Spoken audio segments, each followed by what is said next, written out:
Welcome back to another episode of Hustle Like You Broke. We have another exciting one in store for today.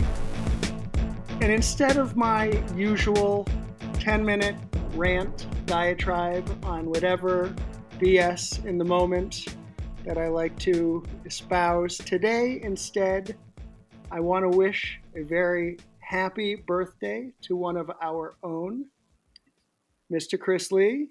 Happy birthday to you. Thank you What very up? much. Happy Thank you birthday. very much. Woo, Chris. I Amen. had no idea. Thank you. Chris, I got you Absolutely. something. I'm just not sure how to get it to you. I appreciate that. You can mail that, Jim.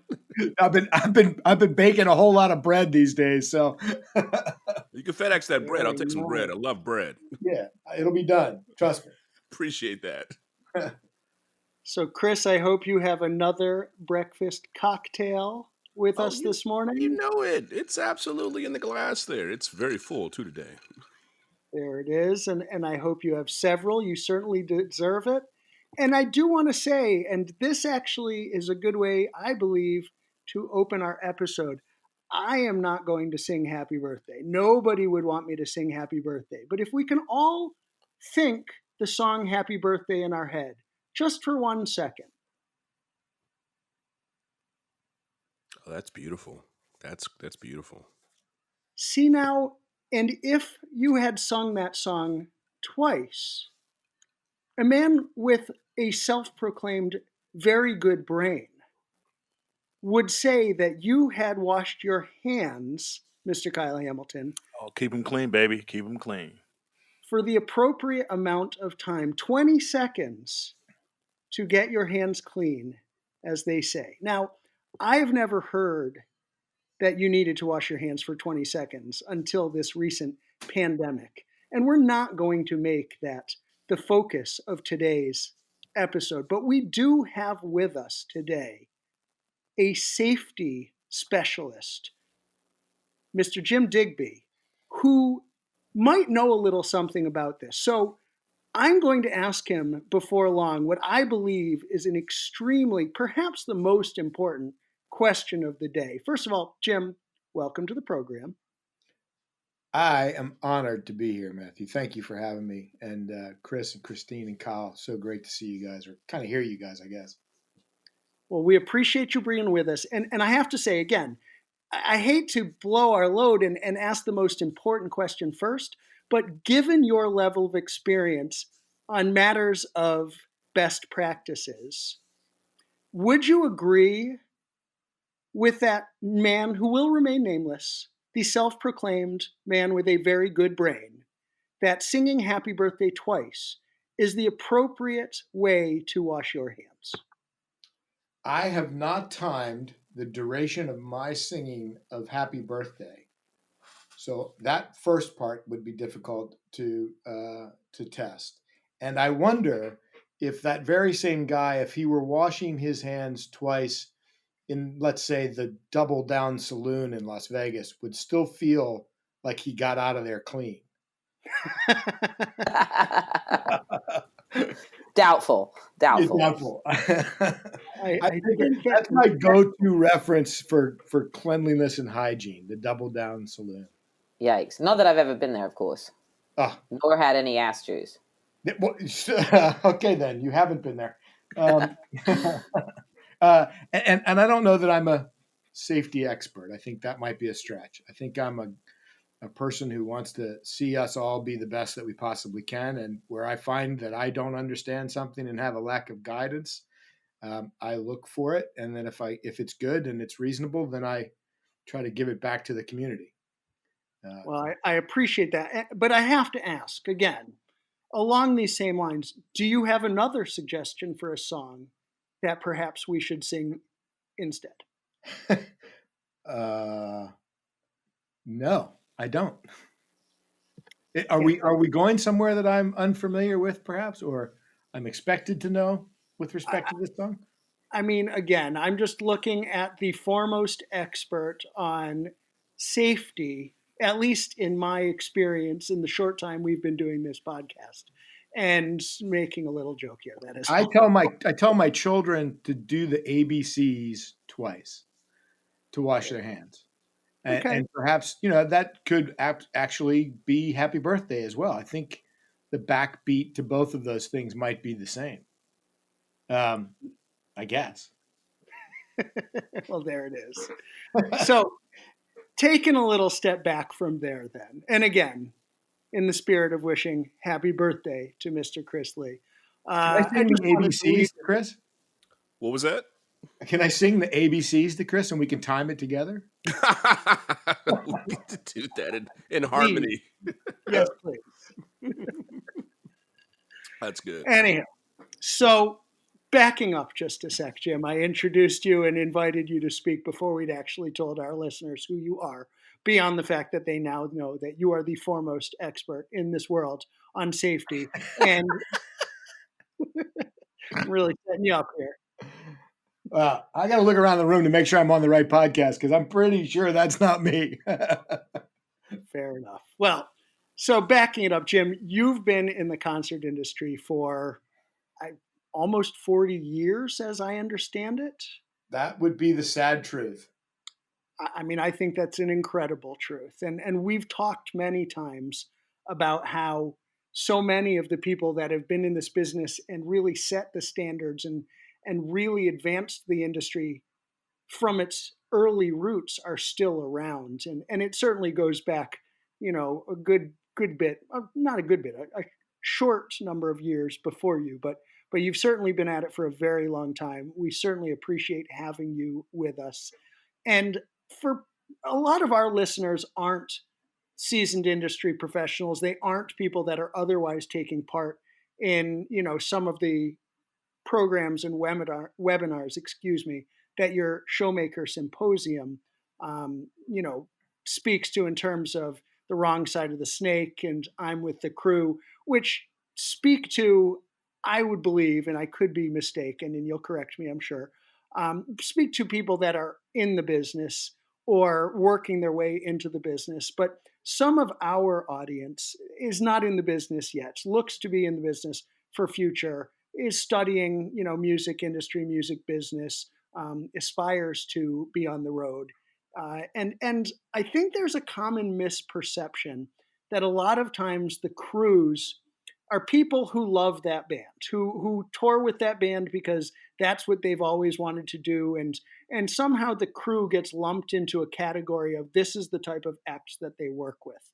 And I mention that because your resume is more varied than frankly I think any I've ever seen. We're talking everyone from Linkin Park to Enrique Iglesias to the Backstreet Boys to Marilyn Manson to the Bolshoi Ballet to Genesis and so many other acts in between. And that is as varied a resume, as I say, as I have ever seen. So tell us a little bit about your beginnings as a production manager. And I do want to say, and we talked about this a little bit before, by means of prefacing that as a safety guru that you are, genius, what have you, I'm really building you up here. I know. We can talk forever, all day long, about what's happening in the industry right now, but that's not really what I want to hear about, to be perfectly honest. I want to hear about you, your history, your story, what led you to form the Event Safety Alliance, to form the Showmaker Symposium, and to talk about the industry as it was, and we hope it will again become. Wow, there's a lot to unpack there. And we have to get back to best practices too. Let's not forget that. I was that geeky, nerdy AV kid, at 5th grade a long time ago, 12 years old, 11 years old, and was not a very good academic student and got through, thankfully then the arts programs were really well funded in schools, and got through my principal education as an AV nerd and sucked at class. And came out, tried college on because my dad wanted me to. College and I didn't fit. Then went to electronics trade school. That did fit. Got through that. Came out of electronics trade school and Went immediately to work for a nightclub dinner theater that was under construction in 1983. And the quick version of that story is when the grand opening press night was underway, I was a technician in the DJ booth doing automation control. Now, back in those days, that was really rudimentary. It was pushing a button and watching things move and letting go of the button. There weren't a great many safety mechanisms in any of it at that point in time. And on the big reveal inside this nightclub that had a spaceship that flew out from the back and a robot that danced with the girls and you name all the silliness that you would find in Studio 54 in the 80s, and we had it too. A lighting fixture left the ceiling and went through the skull of a girl about 8 feet from where I was standing and killed her dead. And yours truly was pushing the button controlling that lighting fixture. Now, I was 19 at the time, and that moment in time left me with a great deal of scar tissue, let alone the loss of that woman's life and what that meant to her family. I stayed working at the club for some time after that, went away from the club a changed human, worried about safety, thinking about safety, never wanting to see that sort of thing happen again. And journeyed off to Disney and worked at Disney for a few years, which was a great experience. I was a laser and pyro technician at Disney for a couple of years. I went to film school while I was down in Florida, and then my roommate got asked to do a tour, which was the celebration of the 200th anniversary of the Bill of Rights. And we carried around to all 50 states one of the original parchment copies originally signed parchment copies of the Bill of Rights. And it was an arena scaled tour with 11 tractor trailers and a bunch of Marine embassy guards looking after the document. It was a really tumultuous time across the states where there was Philip Morris was the sponsor, and that brought about quite a bit of protest because of some political action committees around the LGBT community and the North Carolina governor, whose name escapes me, or senator that passed. Anyhow, we had quite a bit of protest around the tour itself. I was doing automation control on that, kind of like technical work, and came out of there. The guy who ended up production managing that was the production manager for Genesis and Phil Collins, and got an invitation without a job description to go on tour. My first tour as a stadium tour with Genesis. And I was so over my head. I'm lucky to have survived that. And the experience out there was brutal, both in work and in the community tribe that worked around that band were, never say die guys who pushed and pushed and pushed and see if they could break people all day long. Survived that and had a few more years around that camp doing automation type work, and then got a chance to go out and work for Bugsy, John Hugdahl, on Bon Jovi in an advanced stage manager role, and that began the journey of kind of leadership in the business. Well, it's an incredible origin story. I'm sorry for the tragedy, but it seems that it's always coming out of tragedy that things change and people react and respond and, you know, take matters hopefully into their hands to make things better. Although that is one of my questions that I want to ask you. Looking ahead now to the Event Safety Alliance, you know, I guess part of the question is why is it that we're always being reactionary? What can we be doing to be more proactive in Well, terms of what's going on? yeah, it's an interesting question. I guess I should probably connect the dots between 1983 and the ESA, and then talk about the only thing we learn from history is that we don't learn from history, right? So when the stage collapsed in Indiana in 2011, I was out with Lincoln Park, not anywhere proximate to what was going on in Indiana, but I had that moment and hearing that story and knowing that those are colleagues and friends of all of ours in the industry that were working that show, and that it was a production manager just like me that was sitting backstage making decisions. It kind of tore open the scar tissue of what occurred in '83, and I had a really guttural reaction to it. That, God, we can't be doing this. We can't be producing shows and having people die under our watch. And kind of simultaneously, my son was my firstborn was about 2 years old at that time, and he came under, when he was born a couple months early, and it was a life or death thing for a couple of months while he was in the intensive care unit and trying to be strong enough to leave that. And so 2 years later, when Indiana happened, I was working at home alone, with him under my watch, and it went quiet in the room outside my office. And I thought, oh, that's not good. It shouldn't be quiet.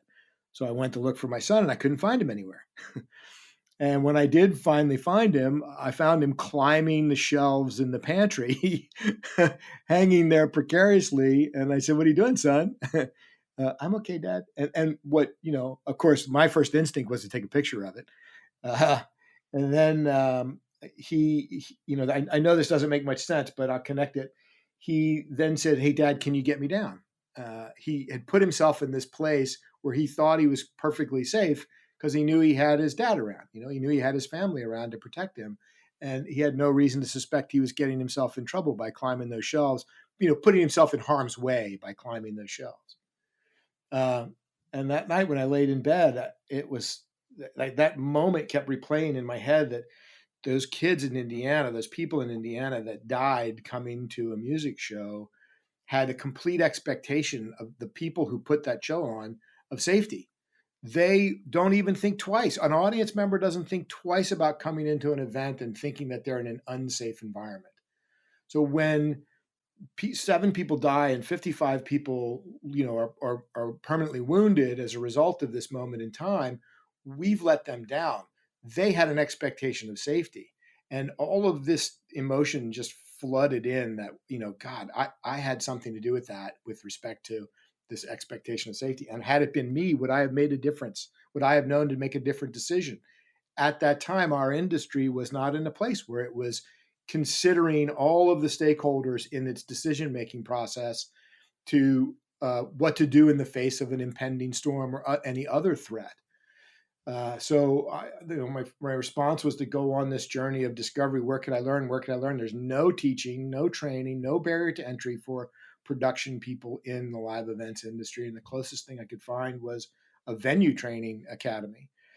So I went through that, and I sat in the room with many venue operators who were all people who I had known from coming in and out of their venues, and thought, well, where are all the production people in here? And there weren't any. And I thought, well, this is a miss. Why am I the only production person who's ever come to do this? Why isn't there training for me? And then a couple of weeks later, there was a weather academy related to venue owners, and I went to that, and I'm like, why am I the only? Why? If I don't know this, my tribe doesn't know this. And those were the building blocks of, okay, we've got to do something. This education is requisite in us. We need to know how to make a weather response plan. We need to have a weather decision matrix. We need, all of these dots were just lining up that something needed to be done. And the good news is, I ask when I'm trying to teach the moment of Indiana, what led to the death of all those people in Indiana? And most everyone says the wind or an unfit stage. Now, while those are actual events in the chain of causation, the reality is that's not what led to the deaths. What led to the deaths of people in Indiana was the lack of an actionable plan. And that's inexcusable. And the good news about that is it's something we can fix, because we can't fix the weather. And there will always be weather conditions that are stronger than the stage we put up. So if we can't fix the weather, and we can't always make sure that the structure is sound enough, what can we do to make sure that nobody dies? We can make a plan, and we can commit to that plan, and we can get all the stakeholders around us who have anything to do with inviting an audience or an artist or a crew into a venue to make sure that they too are on that plan, and that we've all agreed that that plan is a good plan. And then that way, when the black clouds are coming towards the venue, we all go, right, Stakeholder 1, you good with this? Stakeholder 2, you good? Stakeholder 3, you good? Yep, we're all good. Okay, great. Evacuation now.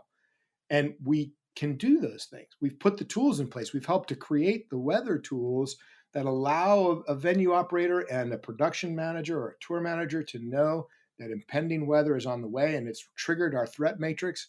And because it's triggered our threat matrix, there's no ambiguity in the way we're going to decide right now. It's right here in the plan. We're canceling. Or we're postponing, even better yet, because now we don't lose the revenue and the audience doesn't lose their moment. So that was 2012 when we began to put the framework together for that. And that original group was a large group of industry minds, and without them, we would be nowhere. The problem still exists, however, that it isn't a regulation. It isn't a best practice. It isn't codified. It's a collection of guidance that still to this day you can choose or not to choose. You choose not to use. And there are still many in our industry who say the deadliest words there are, and that is, I've been doing it this way for 40 years. I don't need no stinking wind device. I don't need the weather plan. That's ridiculous.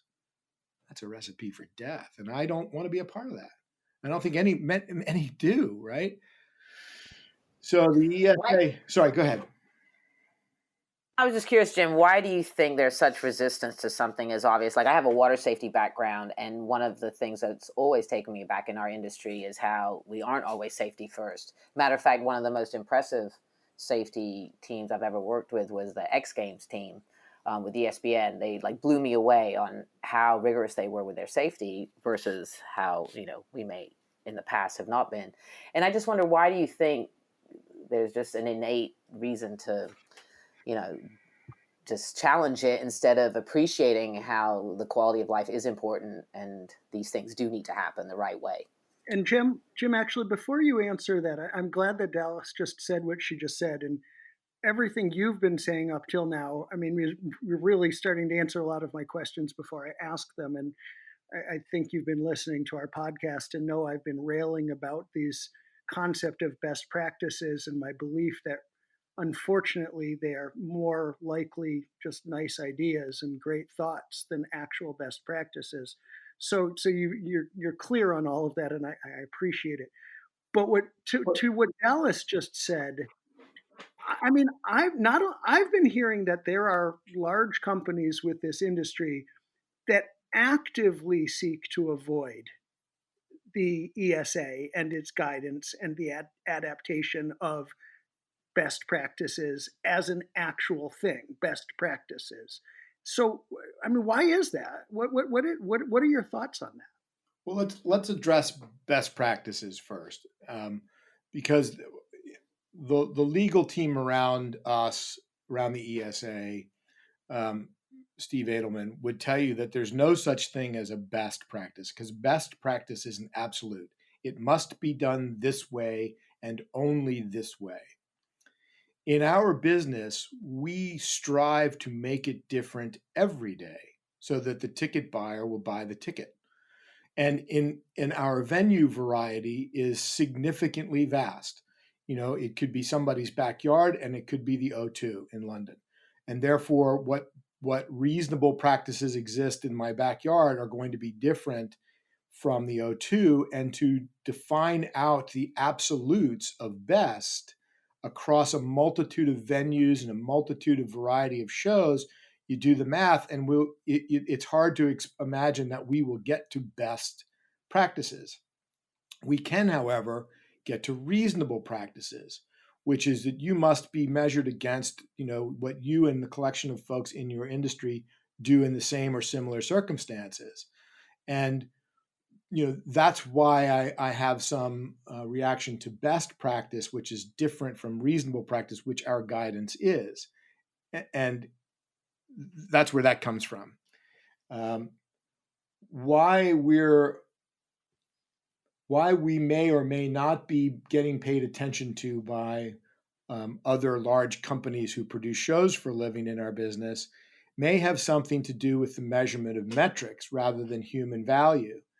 And I can't say that for sure, but there was reluctance to put seatbelts in cars from the car manufacturers a long time ago because it would be an added cost, and there was no cost value add to them.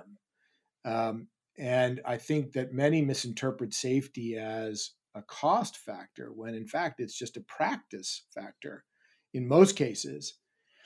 Uh, and I can't say with certainty why we're being avoided like the plague by some major entities.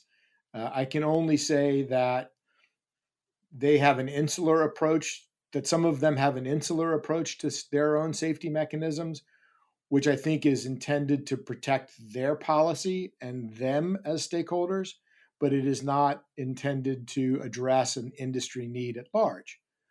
And what the ESA has chosen to do is not worry itself about who's drinking the Kool-Aid and who's not drinking the Kool-Aid. We're going to continue to find subject matter experts. We're going to continue to help develop guidance around the thing that needs to be addressed today.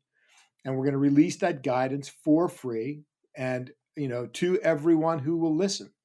And the thing that I think many miss is if you've got to go stand in front of a judge now, where previous to the ESA there wasn't a book of reasonable practices, the chances are you're going to be judged against the book of reasonable practice, that the new measure of reasonable is the event safety guide, not what you've just done for the last 20 years, which is what it was previous to the event safety guide. So I hope in some way that addresses your frustration with why it hasn't been, adopted widely. It is going through the American National Standards process, ANSI, right now, chapter by chapter, to make it become a standard. I can't speak. I can't speak directly to why there are some who would ignore the guidance, other than it means I've got to do a lot more work and I've got to make myself a lot smarter, and that's the hard thing to do. And by and large, humans like to do the easy thing. It's funny you just said that. I totally agree. And I appreciate, again, the effort, because I do speak so much about the need to be establishing best practices, or at least better practices. Again, forget what's going on right now.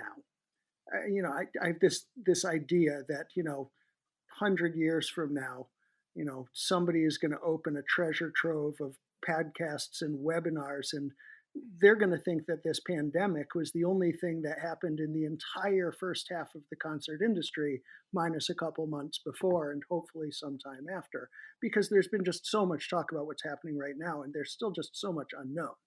But where you've come from and what you've established, and then hopefully coming out of this situation in a better place. I mean, to me, that's all we can work towards, is not exactly what it will look like right away, but how we come out of this in a better place.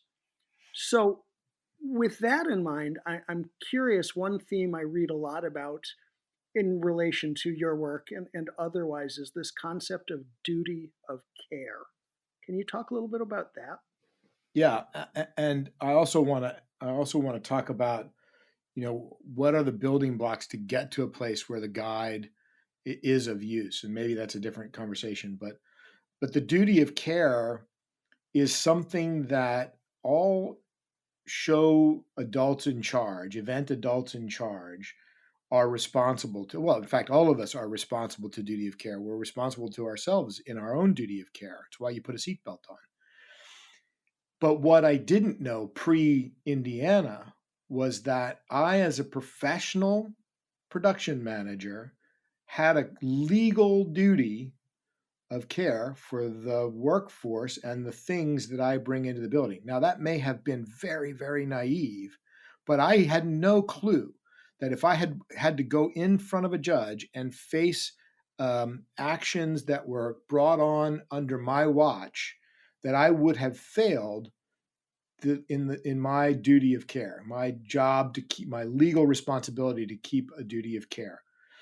So the technical definition, it's going to escape me without Googling, but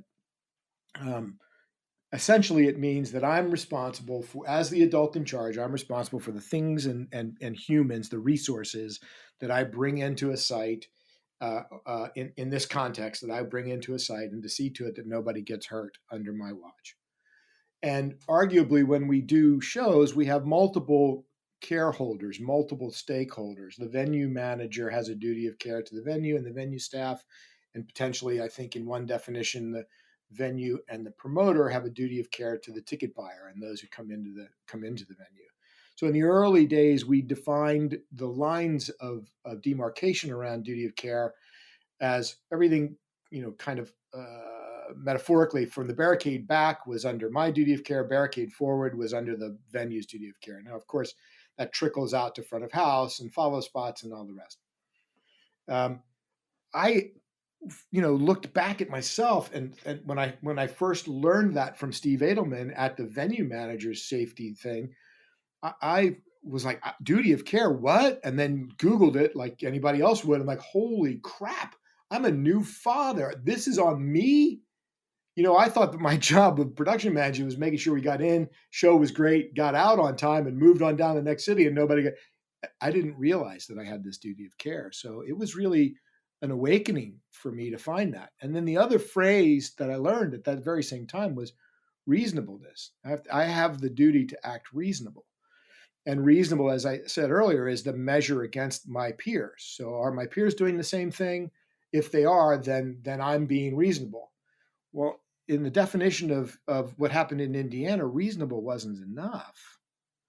So how do we get to a better bar for reasonable? Because that sucks. It sucks for those people who are dead. So that's, again, an impetus for the ESA. And I've blanked on the second part of your question. I'm sorry.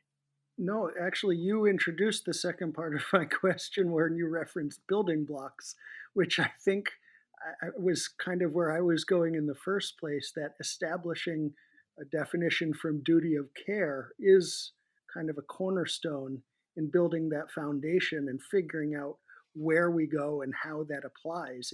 Am I mistaken? You're not. And for me, the building blocks are fairly obvious, and they haven't always been. I don't want to sound like I knew this all along, but they've become very clear in this journey of, the Event Safety Alliance to where we are now. And that if I turn the microscope on myself and I look back at my career journey and how I got where I got, when I got, who I got there with, at no point in that journey have I had to go to school or any other institution and prove my capabilities. I haven't had to go learn on a Digico console. I haven't had to go anywhere and figure out how to build a stage. I haven't had to go anywhere to make sure I knew the difference between a safe scaffolding assembly and an unsafe scaffolding assembly. None of it. And I'm the guy with the duty of care. That should scare the shit out of our audiences and the crews that work for me and the crews that work for anybody else in this business. Every person in my line of work has gotten there without a requisite need for any of this information or understanding. Now, that's not to say they don't have it and you build it over time.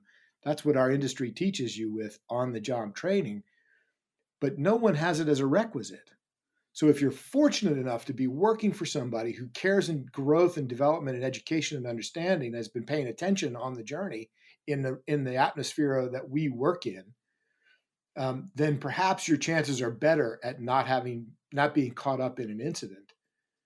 But if you work for somebody who's just been buddies with a guy who was a DJ yesterday at a club and has somehow become the next marshmallow, and now you're flying on private jets and you're going into places where there's 50,000 people, you carry the same level of duty of care as I do when I put 15 trucks into that building, and now you're underneath equipment that you had nothing to do with on the install, but your duty of care remains the same. And your ability to pass judgment on what's safe and what's unsafe has only come from your experience on the road, but you've only been doing it for a year. So what happens when shit hits the fan and you're the guy in charge and you've only been doing it for a year?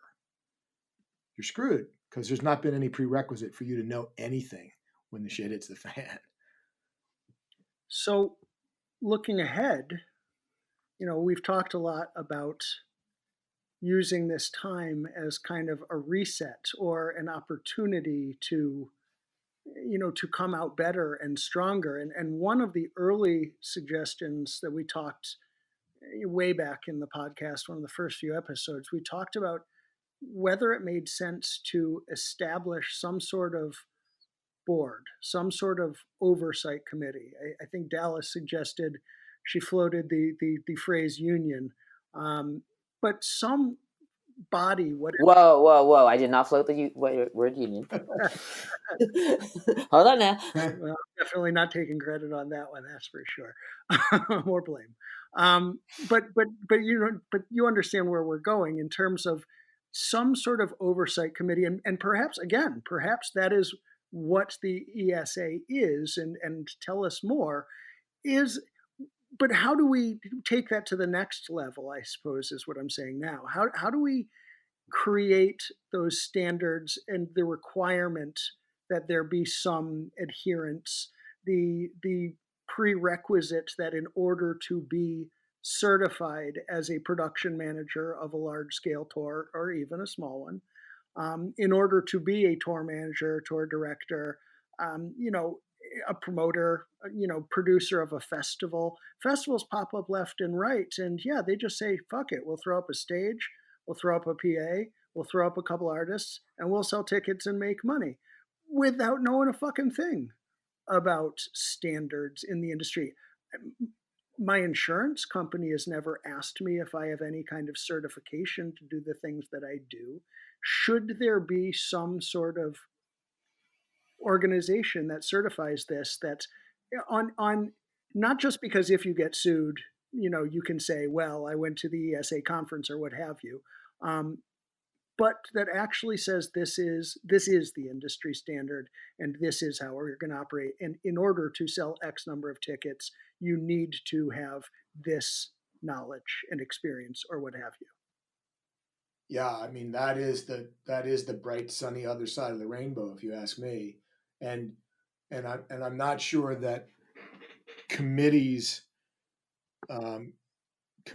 get us there as the starting point. I think perhaps the starting point is define the win, define the desired outcome, and in brief, I see that as an educated workforce in their particular trade craft. I'm not saying we don't want to cut off anyone. One of the beauties of our industry is that anybody can come in it. It's both a blessing and a curse. It's if you drop out of high school, but man, you can tune a guitar, or you drop out of high school, but man, you can play a wicked drum kit, or you're technically crafted. You've got a home in the event space, in live music space, and that's beauty. It's one of the beauties of it. It's why we get such great diversity across our industry. But the leaders, I think, perhaps we should be asking more of them. So we're not trying to, the ESA or me personally, whatever you might think, we're not trying to put roadblocks up from people getting into the business, or from people, we know that most in our business are authority adverse, right? So we're not trying to do that. I think in my mind, what we're trying to say is there should be a processed education. There should be a tenured, if we were to speak about unions, it would be, from apprentice through to craftsman, right? I'm using the wrong words, but there should be apprenticeships, and there should be these benchmarks along the way, potentially, that you've now put in your time. One of the best parts of the union is the film union, where you don't get to be the focus puller on the camera. Back in the days when they used film and it cost, I don't know, $100,000 a minute to shoot film. You don't get to be the focus puller until you did 4 years of time as the grip around the camera. And that the reasoning for that, the logic behind that was, you can't waste a frame's worth of film. And if you're pulling the focus on that camera, you shit better be in focus, right? So I believe in that sort of apprenticeship program, and I believe that there is strength in numbers for sure in the idea of a guild or some kind of organized voice. part of the problem we have right now in finding relief for COVID, not to drift into another tangent, but we've got so many different factions talking about our need. The people who are receiving our factions talking about our need are hearing mixed messages. And we're not speaking as the 12 million of us unemployed and representing nearly $1 trillion industry. That's not coming as one voice. We're coming as this collection of Broadway folks over here, this collection of folks out of Nashville over there, and we're not getting traction as a result of it. So, of course, I strayed and I've lost it. Getting to the place where we can ask, what's the desired outcome, which is a well-trained leadership around live events, and that leadership should have some grounding in safety, as well as emotional intelligence and how to take care of some HR skills and how to coach young team members to save their money and set up an environment that's not enabling, and how and some mental health first aid training. There's a laundry list of things that make a good leader, but we don't have a consensus on what we want out of our industry and out of our industry leaders. I think we first have to gain that consensus and then start teaching it. I think that's fair. I guess one question I was, because you're fortunate enough to have a global perspective, do you not see such a big difference? I mean, even our neighbors north of us seem to are more focused on safety versus, like just the same way Australasia and in Europe, UK. There's always that concerted effort is in the forefront of, when you come to a load-in, it's just immediate, both between all the safety necessary items. And we still seem to struggle with that here. Why do you think that is? It's funny because I can remember going into the O2 before the UK had their safety moment. Right, there was a tragedy in the UK. I think it was '99 that was the catalyst for their safety journey, and they are a decade ahead of us for sure. In fact, were it not for our ability to borrow the Purple Guide from the UK, we wouldn't have been able to get to our event safety guide as fast as we did. So I was that guy going into the O2 before safety was a thing. The American cowboy going, I'm not putting on my hard hat, not a chance. I'm not doing that. And I would get wound up, and I was the leader, sadly, I hate to admit it, of not accepting their safety practices. And then Indiana happened, and my entire perspective on all of it changed. So I think we in America, many in America, have this propensity to be bulletproof, and we think we know when we travel abroad better than anybody else, when in fact there are lots of good ideas everywhere on the globe, and there's lots of bad ones too. Don't get me wrong, but with respect to safety, I think we are on the tail end of that train. There's no question, Dallas. You're absolutely right. And because it's not part of what we do every day, we're slow to embrace it. And I think that journey's been traveled with seatbelts as well. It took a long time from the advent of a seatbelt to getting everyone to realize, shit, I better put that seatbelt on. Valid point. Yeah. Yeah, it's very true. And then I'm wondering too, do you think that with our young guns coming up now, some of the younger production managers, do you see it being a primary focus in their daily load-ins? Do you think in their perception of what needs to get done? I hope so, and I think I do. I think Joe Scars is really interested in it. I think what inspires me most about the young guns is they're as enthusiastic as I was to work in the business, but they're not enthusiastic for BS. It feels to me like they want a more formally organized pathway to success. Like, it feels to me like if they go to a conference, they want to get something out of it other than a good time at the bar. Not that there's anything wrong with that. So I'm inspired by the youth, and I think the youth have something that we didn't, or I didn't have. I didn't have an event safety guide to refer to, and wouldn't it be cool now to connect it if in fact there were a pathway to connect the dots to getting to a safer society in live events down the road, that the safety guide were along the journey of that, and that there needed to be some kind of proof that you've read and understand the safety guide. We wouldn't be the first industry to have that in front of us, and perhaps it's a good thing. So, Jim, quick question. Um, regarding everything is talking about venue safety. What about the transportation side of the safety platform? I know, especially with regards to tour buses, truck drivers, and all that other stuff. Like I know in the UK, it seems like we stop every 15 minutes to get to the venue from when you're going to the next location. But in the US, it's like we just power through it. Now, how are we gonna face that situation? Because I know it's all about the bottom line, meaning the money, but safety is also regards to the drivers and the crews on the buses. Well, yeah, I think it's a good question, and again, we lag behind. Yeah, we are now in a different day. Everybody's aware that we now have electronic logging devices in our trucks and buses, but that was they existed for at least a decade or more in Europe and the UK, and once I became a dad and started feeling like I wasn't as bulletproof and that I was a mere mortal, I started to care about how much sleep my bus driver was getting. And like you guys, I'm sure I've been on a bus that's been barreling down the highway, and I know that that bus driver hasn't had a whole lot of sleep, and it didn't bother me as much as it does today. And in Europe, frankly, I think it's every 4 hours they've got to stop for a 15, and then there's another breaking point at 9 hours. But um, I started to appreciate more the rules and co-pilot and the way UK and Europe handled their drivers, because it meant that the guy who had my life in his hands and that of the team on the bus was probably in better shape to not have an accident than he would be if he was 1,000 miles from New York to Miami and trying to do it all in one run so he could get the payoff. Hmm.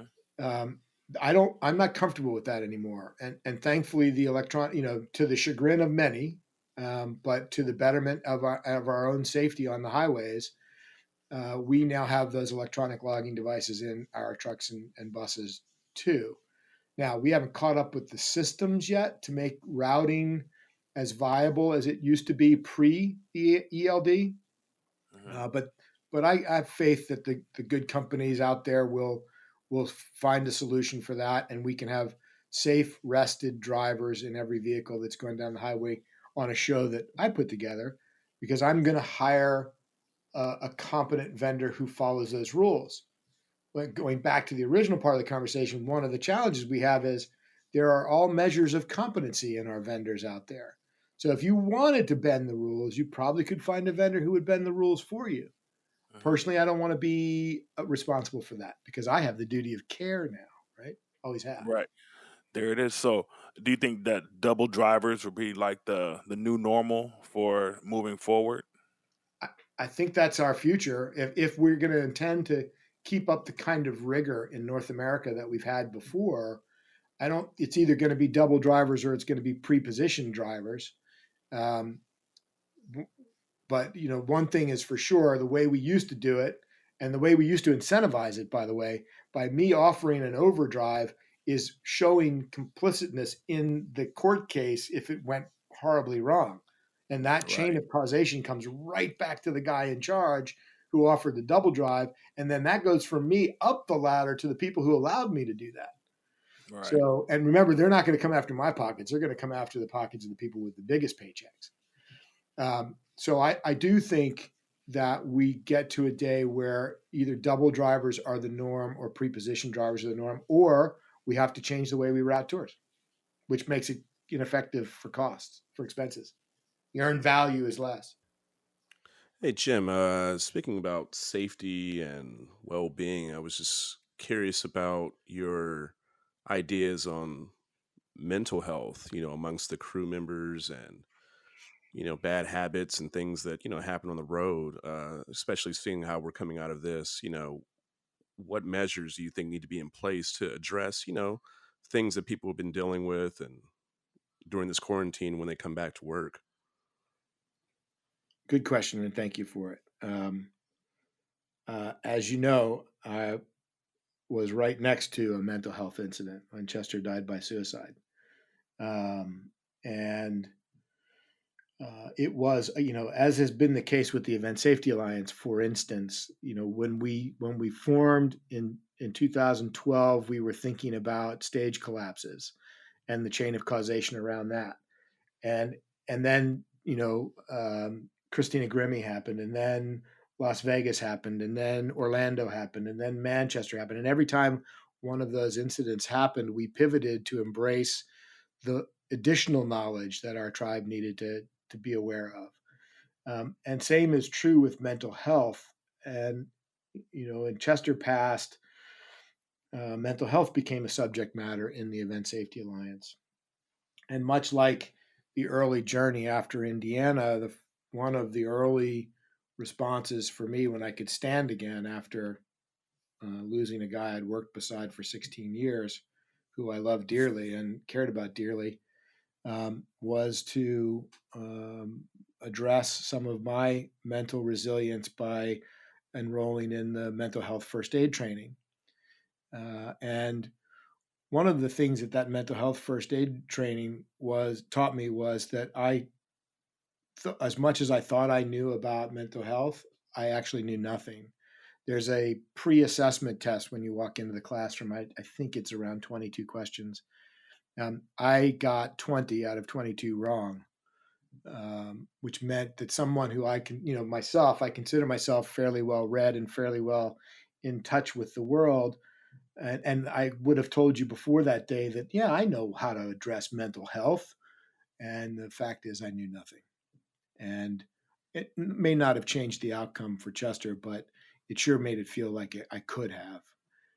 And one of the things, the stigmas around mental health, is that you shouldn't address someone who's showing signs of mental duress uh, frankly and directly. Are you thinking about suicide? Um, I answered that question wrong. I said run away from that question, and the fact is, you're supposed to be frank about it.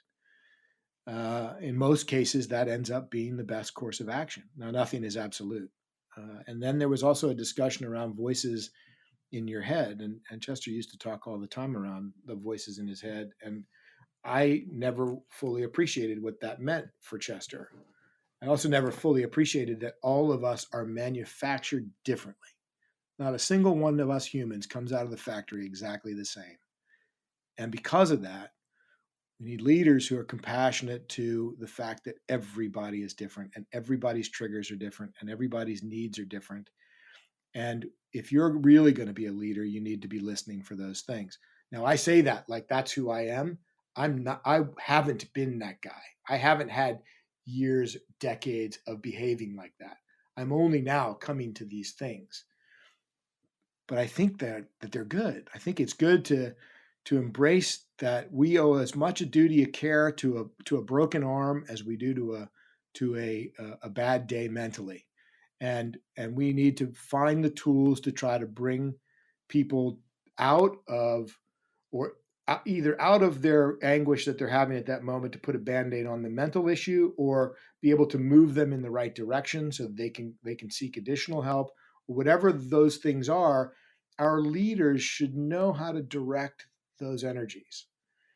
And so mental health is also something that I think we are woefully lacking in, because we don't embrace the idea of an HR department, which has been relied upon in big industry to fall back when somebody's having difficulty. They send them to the HR department. We don't have that. And I don't think that that's anywhere in our sights anytime soon. So that leaves the responsibility for addressing those kinds of concerns to the leaders, or a subset of the leaders within a touring tribe. I do think, because we work in a business that is emotionally set up for us to fail. And what I mean by that is the roller coaster ride of working in live events is why we're there in the first place. We get a dopamine shot, a self-induced dopamine shot every time the house lights go off and we get chills. Boof, we're taking drugs, and our body's giving them to us. And then when the show's over and there's a standing ovation, boof, we get another hit of dopamine. And now we're on this high. And we load out, and that's an adrenaline rush, and that's feeding the dopamine thing. We're getting through all that. And it's like, wow, I feel really good. I'm going to get on the bus and I'm going to eat a pizza, or I'm going to snort a line, or I'm going to smoke a joint, or I'm going to whatever I can do to extend that rush. And then you close the curtain behind your bunk, or you go into a hotel room and it's quiet. And now you got all that emotion, you've got all those drugs running through your system, and you're gonna fail. Your chances are the mental roller coaster ride is gonna hit you in some way or another. And we need to be better, I think, about building the coping mechanisms on the road. And I think that starts with just recognizing, hey guys, we're in this amazing business, and it's also an amazing roller coaster ride mentally. So here are the things we're going to do as a tour to ensure that we're able to address mental issues, mental concerns as much as we are physical concerns. And if we're traveling down the road at 80 miles an hour to the next city and we're all high and having fun, that's great. But we're also going to do this, this, and this to just check in and provide an outlet for anybody who needs it. I think that's the work of the most in almost every instance. That's the work of the professionals. But I also learned in the mental health first aid training that they one of the things that you watch while you're in that training is the story of that fellow who jumped off the Golden Gate Bridge trying to kill himself and survived. And his story, he tells his story in the sequence of events from the day he woke up and decided he was going to do it to the time he jumped off the bridge and was in mid fall realizing, oh shit, why did I do that? He said, if anybody had just stopped along the way, when he said, when I walked to the bus stop, I passed a dozen people. When I got on the bus, there were 30 other people on the bus. When I walked across the bridge, I passed another. If any one person had just said, hey man, are you okay? It would have changed the outcome. He wouldn't have jumped. So once we empower our leaders and each other with that kind of knowledge to know that we can jump in and help somebody who might not be having a great day, I think that's a pretty powerful place, and that's an aspirational place we should all be trying to get to. Mm-hmm. Can we think about doing something like having a code word, in the industry, creating? Because I think one of the problems too is if someone isn't challenged and they're on tour, there's no really inviting place for them to go. They might say something more to the front of house dining person than they would walk into a production office and perhaps look to the leadership for help. So is there a way we could maybe institute a safety word or something, or have we done that already and I'm not aware? I don't think that we have, Dallas, and it's a good idea. Again, it goes back to, and forgive me for constantly taking it here, but I think if we're going to do that as an interim step, we should at the same time be asking that our leaders become more attuned to this kind of conversation. So perhaps because the event safety guide reopening guidance is talking about an infectious disease person on tour, having somebody on tour who looks after those things. Is it the rigger? Is it the backstage coordinator? Is it the production coordinator, production assistant? It can't be somebody's assignment. It has to be somebody who's willing and wanting to do that role, I think, to be the touch point. Or is it just all of us saying, hey, let's be more aware and attuned to each other, and let's have a weekly check-in or a daily check-in even. There's talk about having a mental health toolbox talk in the morning alongside of here's our task for the day. Hey, let me just check in and look everybody in the eyes and make sure they're doing okay. Is there anything we need to know? And just touching. I think there's a number of different ways to skin the cat, I guess, Dallas, as I ferret this out. I'm sorry. I just have to say this because I know Matt and a few other strong-minded production managers or tour managers. If somebody were to come into the office saying something like, their mind isn't right, Matt would be like, "Quit being a little bitch and get up and go do something." Blah blah blah blah blah. And some of these other PMs that are like football coaches. So are we sure that they would have the compassion that Dallas is referring to? Because I personally think Matt would be like, quit being a little pussy, quit being a little bitch, and get up and go do X, Y, Z. Now wait a second. I got to jump into that one. Hold on. So, thanks for the character assassination there, Kyle. I definitely You joke with beautiful people, person. and Uh, it is not unlike me to say something like, what the fuck is wrong with you, if I feel like that is the appropriate thing to say. But I have dealt with plenty of people coming into my office crying and had to, have much more deep and compassionate conversations with them and fuck off because I think I'm fully capable of that. But but I do think that Jim's making a lot of good points about the lack of training that I've had in that respect. I'll be the first person to acknowledge that I don't know what is the right protocol for how to respond to that. I'm pretty sure I would not say stop being a little bitch. Thank you very much. But but Jim's right. I mean, I've had no HR training. I've had no mental health training. I'm an advocate for a doctor coming in every once in a while. I was going to ask about that, whether we should consider having doctors check in at venues on a daily or weekly basis on large scale tours. I mean, the reality is smaller tours can't afford that, but at a certain level they can. Um, But we can all afford to be more human, though. for sure. For Yeah. sure. I think, and I don't think we're going to get one solution. It just speaks to the fact that we're not setting a bar. We're not setting a requisite expectation of the leaders of our industry. And I think that scares the daylights out of a lot of people because it means they might have to modify the way they do business. But real leaders want to learn all the time and want to improve all the time.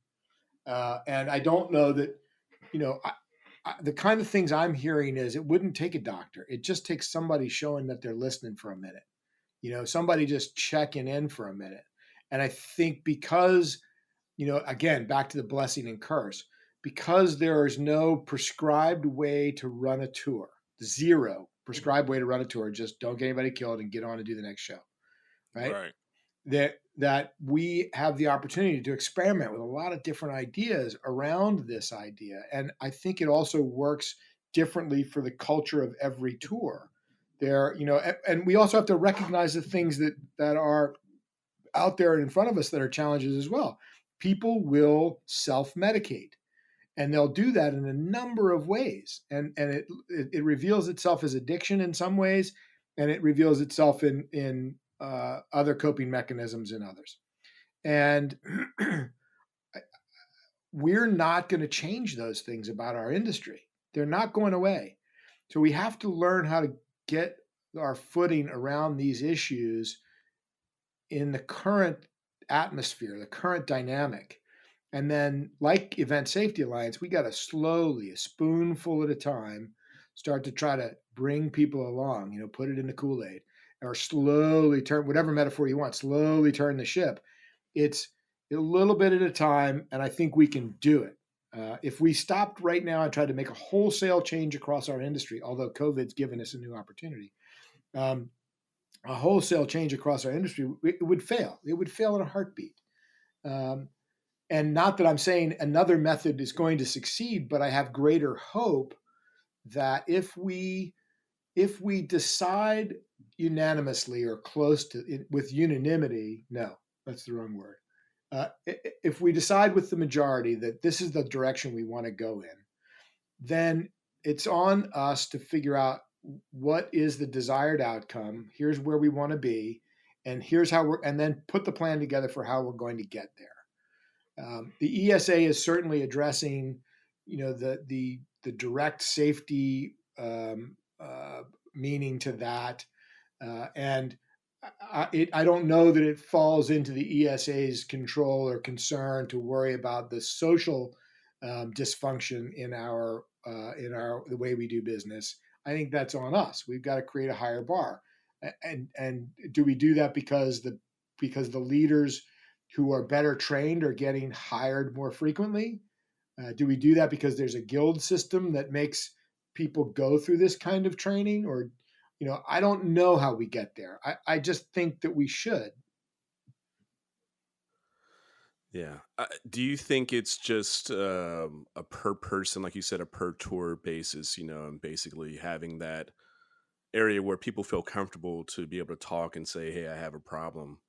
I think the other side of that too is just what we're seeing right now is that I feel like there's a need for more of an openness and more people to feel more comfortable being able to talk about situations. And I think just not only mental health, but also like financial literacy.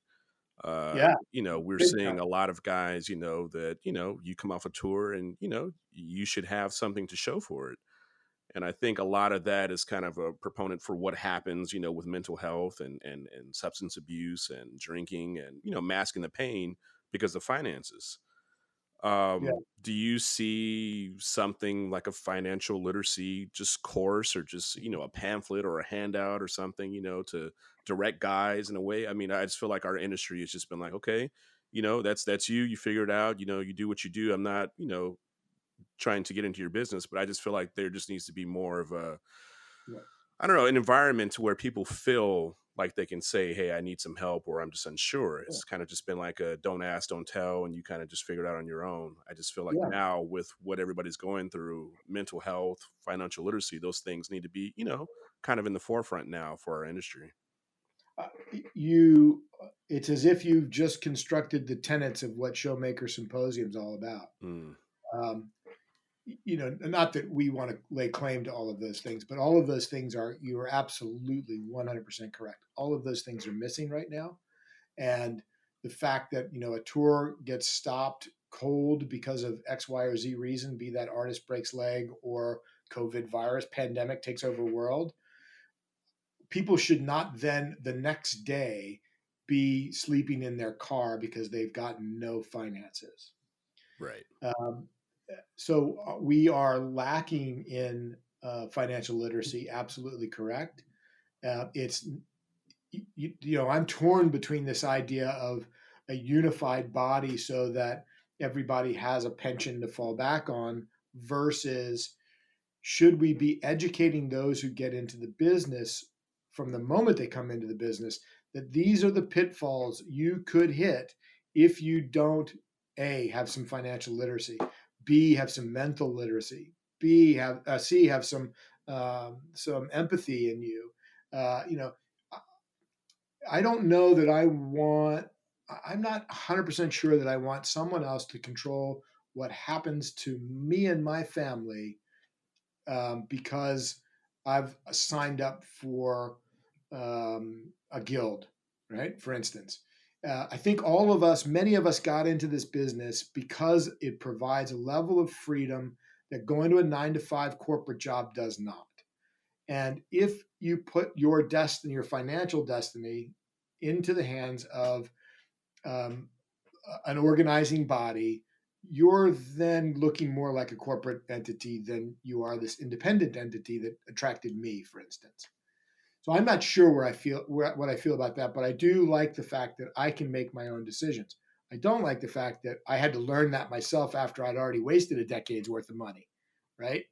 So, with respect to your comment on different tours, yes, every tour is its own organism. There's a collective heartbeat inside a tour once it leaves rehearsals. And as you go down the road, that collective heartbeat becomes stronger. And each one has its own signature kind of ethos to it. So I don't think there is one prescribed way to address mental health. I need to talk, financial literacy. Well, I think each organism has to define itself, but should we then say each organism has to have this output? I think that's reasonable. Somewhere on your team, there has to be somebody with mental health first aid training, period. The insurers don't insure the tour or managers don't put that team to work unless somewhere on that tour, there's somebody with mental health first aid training. I think that's a reasonable thing to ask. Yeah, it's a great start. Well, I know for me personally, with regards to helping people with financial literacy, I've spoken to many of young guys on the road, especially when I see them buying the bar for everybody, and they're not really bringing that kind of money in. And when you try to tell them, don't leave your money on the road, take your money home with you. Spend a little bit here and there, but a lot of these cats could care less what you say to them. They're like, yo, I got it. I'm making this. I'm making that. I have all the newest bags. I have all the newest shoes. I've drank all the drink at the bar. But yet, like you said, 1 week out of the tour, they're broke. And unfortunately, when you talk to a lot of these kids, they can care less. They feel like they're Superman. I got it all together. And so for me personally, that's why I'm like, you know what? I'm good. Why talk to them? Because it's a waste of my time and breath because they're going to do what they want to do anyway. So I think the financial literacy comes when you realize that, like you said yourself, you left 10 years of money on the road and it's a learning experience. So I think that's one of the things they just have to embrace because most younger kids can care less what you have to say to them. Yeah. And you know what? I think about the here and now. If I had that 10 years of money I left on the road in the bank, I wouldn't be worried about what my next job was going to look like. Not Hmm. yet. I might be able to make it for a year of COVID without getting into panic mode, but I didn't. It's too late. I spent that money and I spent it on dumb shit. So yeah, I think it's an important. The concept of having a place where we can all learn, and I personally don't care whether that's online training or conversations like this or a conference. And I'll shotgun apply. Here's a whole bunch of stuff. Boof. Now it's on you to ingest it. Um, I just think we as an industry should be asking more of ourselves on behalf of the young people coming into the business so they don't have to have the same mistakes and fall into the same holes that we've already fallen into. Are you saying we're supposed to make it easy on them? Sorry to take it all back through them. No, you're absolutely right. Because obviously, with age and experience, you learn. Yeah, Correct. well, one hopes. I'm still learning every day, Dallas, every day. As we all are, I hope. Well, Jim, I feel like we could go on forever about this. And I mean, to be honest, I still have a good number of questions, but perhaps we'll have you back one day soon. We've certainly taken enough of your time for today, and certainly a lot to process and consider. So, with that said, we do have a series of quick hit standard questions we always ask just for our listeners and our own knowledge, and hopefully they are lighthearted compared to so many of these other topics. Is this Um, when I hustle? I mean, it sounds like you've been hustling a lot, but if this is not you hustling already, then perhaps it is. Is there something else as a hustler you feel we should know? No, this is good enough. Okay, then. Real quick, your first tour. Tell us about it. That was the Bill of Rights tour, and it was all 50 states, 2 cities in California and 2 cities in Texas. So we had 52 stops. We were in each town a week, each city, and I was young and dumb, and with a bunch of seasoned veteran roadies. And it was I don't know how much we slept that entire tour. Copy that. Your favorite tour. I gotta say, Darius Rucker, Hootie and the Blowfish, those guys were so much fun going on stage. Blues Traveler, same sort of thing. That the air around Hootie and Darius and those guys at that time during Cracked Review and Fairweather Johnson was just, it was the closest thing I could get to Jimmy Buffett, which was where I was trying to be at the time. And it was, they knew the first song that they were going to do when they walked on stage. Set list, who needs a stinking set list? And they'd do the first song, and then they'd stop and chat and drink a shot, and then do another song. It was a really joyous time, and working with Mike Shinoda, I got to say, is that's a blessing. That he's just a really decent human being, and he's an incredible producer and a lot of fun to be around. Very cool. Do you have a best moment or experience you can tell us about?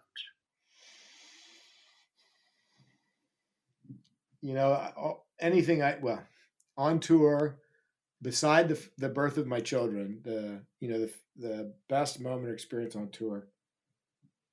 No, they've all been great. I love what I do for a living. I love the people I get to do it with, and I'm blessed to have had this journey. Fair enough. Easy way out, by the way. Total cop out, but that's okay. No, I don't know about a comedic cop out. I mean, I could tell you some humorous anecdotal stories, but that's not what you asked me. You asked me the best moment. I tell you, the best moment is watching the young people around me finally get their legs and tell me to shut the F up.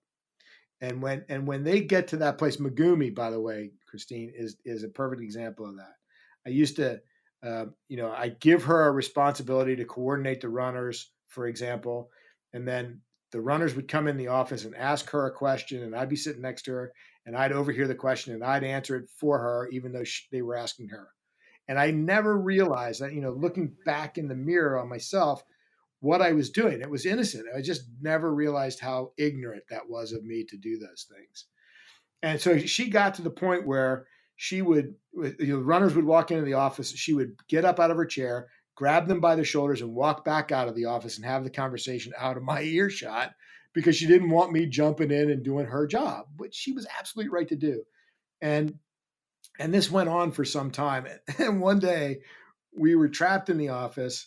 Somebody came in and looked at her nowhere near my desk and said, asked her a question, and I started to answer it. And she chucked her hand up and put it in my face, and she said, "I got this." That's awesome. And I backed in my chair, and I'm like, "Holy shit, I love you. You got this." And it was at that moment that I realized, I wasn't being a leader. I was being a micromanager.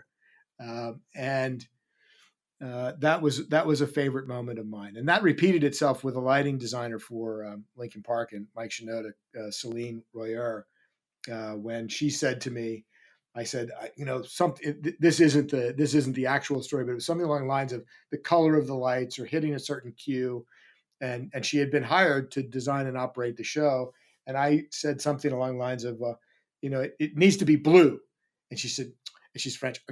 Are you just telling me it needs to be blue because you want to prove that you're my boss, or do you need it to be blue? Like, wait a minute.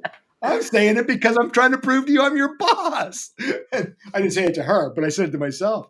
And those moments where the team get their legs and they're back in my face and they're right are the best moments, because that demonstrates for me that I've given them enough courage and confidence to tell the boss, not, and I don't consider myself a boss, but to tell the boss he was wrong. That's a statement of respect. And those have been my best moments. Wow. Okay. On that note, I'm not sure what else I could ask other than, do you have any shout outs that you'd like to extend to anyone? I want to shout out to our whole tribe. I know there's no way to say it, and there's no way to prove it, but man, our industry, first the vendors and the folks around our business who pivoted right away to try to solve the problem, because that's who we are, and they were making face masks and they were making shields and they were converting their businesses to try to help, and they didn't care whether it returned to revenue or not. That's pretty impressive. That's who we are, and that's the best thing about us. And then every crew person right now who's sitting at home out of work, and it's the first time in the history of the business we've all been exactly the same, unemployed with no income. And so for every crew person that's out there who's just trying to get through to tomorrow, keep it up, keep it up, keep it up. We're going to get there. It's going to be stupid for a while. It's going to be painful for a while, but it's worth it in the end to keep the fight going. And if you can pivot right now and go do something else to feed your family, pivot. Don't worry. You got another chance later on. Well, on that note, Jim Digby, we are happy to have you. Event Safety Alliance Showmaker Symposium. To all our listeners, check him out. Look him up. Educate yourselves. We are here to keep hustling, but it sounds like Jim might be out hustling a lot of us, and I'm certainly going to step my game up. I appreciate you, Jim, for being with us. Anything we can do for you, for any of your people, please don't hesitate to let us know, to call us anytime. Please come back, speak to us again. It's been an education for me.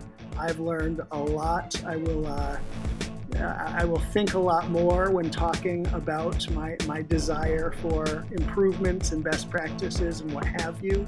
And I've made a number of notes here today. I'm sure a lot of people have. So kudos to you. Thank you to our listeners. Don't forget, we are at HLUB Podcast on Instagram. We are hustlelikeyouBroke.com. Send us your questions, anything you'd like us to relay to Jim. We will do that.